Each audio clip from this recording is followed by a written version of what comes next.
Ladies and gentlemen, you know how these Gentiles will give you these old fake out projections on, oh, well, yeah, the population decline. Oh, it's going to be decades away. Oh, not until 2050 or 2100. Well, they're saying this stuff is happening right now. I think they like to give you these out of these far projections because I think they're trying to buy time at the top. They think if they tell you 2050 and 2100, then that keeps them in power longer. No, actually it won't. All of your little trickeries are not going to keep you at the top. So global fertility rates to plunge in decades ahead. New report says, well, the report says it's happening now. A new report projects the global fertility rates, which have been declining in all countries since 1950, will continue to plummet throughout the century, resulting in a profound demographic shift. That shift has happened, y'all. It is. This is why they're letting all of these folks from South America into the country because it done already happened.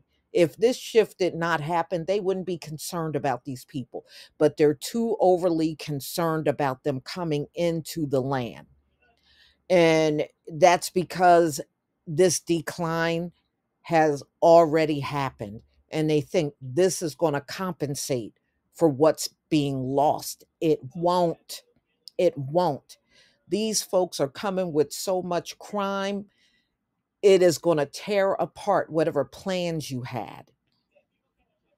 The fertility rate is the average number of children born to a woman in her lifetime globally. The number has gone from 4.84 in 1950 to 2.23 in 2021 and will continue to drop to 1.59 by 2100. According to the new analysis, which was based on the global burden of disease, injury, and risk factor study of 2021, the research effort led by the Institute of Health Metrics and Evaluation at the University of Washington, the study was published Wednesday in the journal The Lancet. What we are experiencing now have been experiencing for decades is something that we have not seen before in human history, which is a large scale, cross national, cross cultural shift towards referring to having smaller families. This is according to a demographer. They said 8 billion and counting. How, these things are now shaping the world. Dr. For Christopher Murray, a senior author of the study. They said there are many reasons for this shift, including increased opportunity for women in education and employment, and better access to contraceptives and reproductive health services. No, see, the average working woman, especially an older woman, is not interested in children. And if they do have children, it's usually one or two children, you know. And the younger, forget it, man. These younger people, they'd rather make money than have children. And that is a fact. So, to maintain stable population numbers, countries need a fertility rate of 2.1 children per woman, a number called the replacement level. When the fertility rate falls below the replacement level, populations begin to shrink, which is happening globally, especially where them folks are. That's where it's hitting the worst. The new analysis estimates that 46% of the countries had a fertility rate below the replacement level in 2021. The number will increase to 97% by 2100, meaning the population of almost all countries in the world will be declining by the end of the century. And ladies and gentlemen, I was reading in South Korea, this school year, they had no first graders. They had no first graders.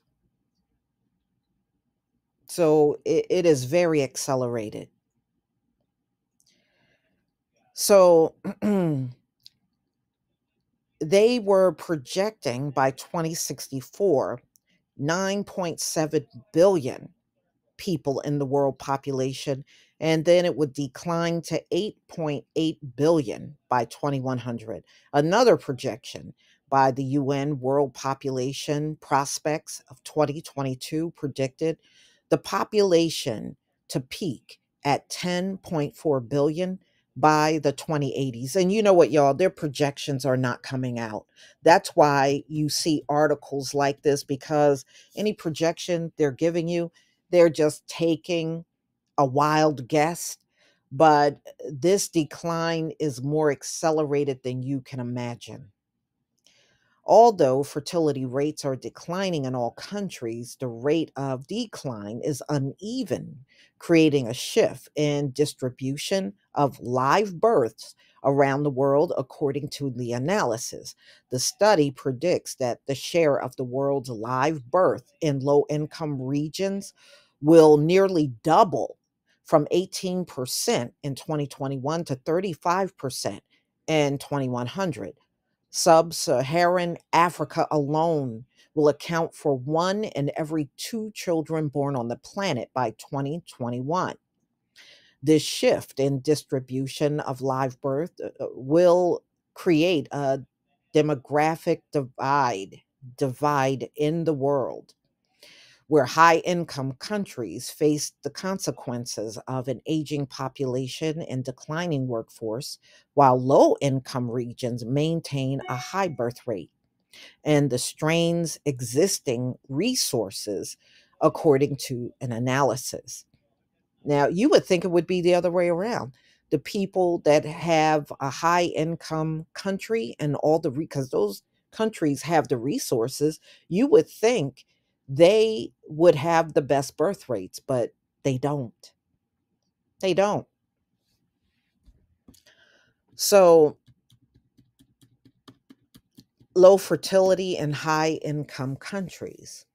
On one end of the spectrum, high income countries with plummeting fertility rates will experience a shift in the aging population that will strain the national health insurance, social security programs, and healthcare infrastructure. They will also have to contend with labor shortages, which are going on right now. That's happening now.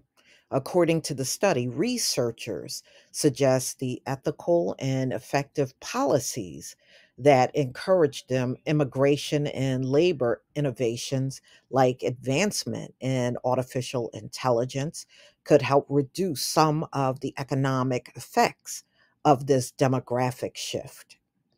The analysis also looked at the pronatal policies that some countries have implemented, such as child care subsidies, extended parental leave, and tax incentives. And you know what, y'all? They should have done that decades ago. This trying to pay people to have, trying to pay people to have babies and trying to come up with subsidies and giving people a free house and stuff. They should have done this decades ago. I think they missed an opportunity when they saw everything declining and they did nothing. That's what got them to this point. They did nothing. America could have turned this thing around if they were to promote it perhaps heavier, marriage and families and that, but they didn't. They promoted everything that was capitalist. That's what they did.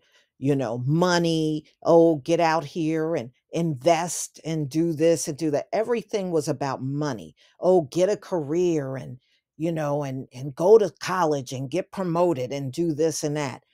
They didn't promote the family. They didn't promote marriage. They did not promote healthy relationships that people can be in.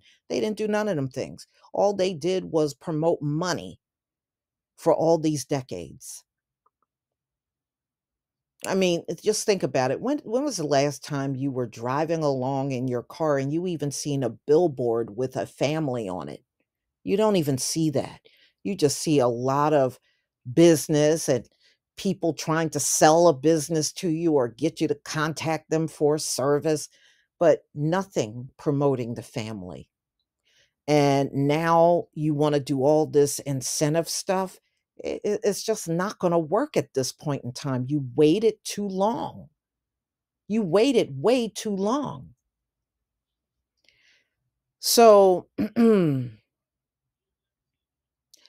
there is a real threat, and some governments trying to pressure women to have more children. And that's what they're doing in China. And those women are laughing at their government trying to push them to have babies. They said they ain't having nothing, and they're not.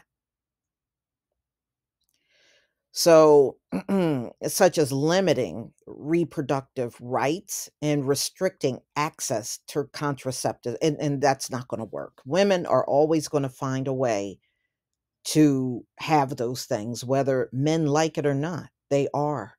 I know women because I am one, and they are going to figure out a way to do it. They'll get around your laws or anything you put in place. They'll get around it real easy.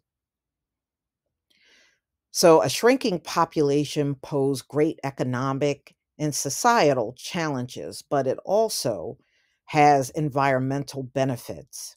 A smaller global population could alleviate strain on global resources and reduce carbon emissions.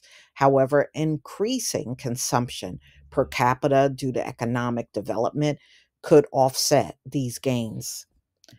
So, they're not going to turn this around. And I think they know it. And I think that's why they keep putting out these old phony dates on when this is going to happen and when that is going to happen. And you can tell that it's already happened because no matter what crime these migrants commit, they're willing to ignore it. No matter how much they break the law, they're willing to ignore it because that switch has already happened. That's why they're doing that.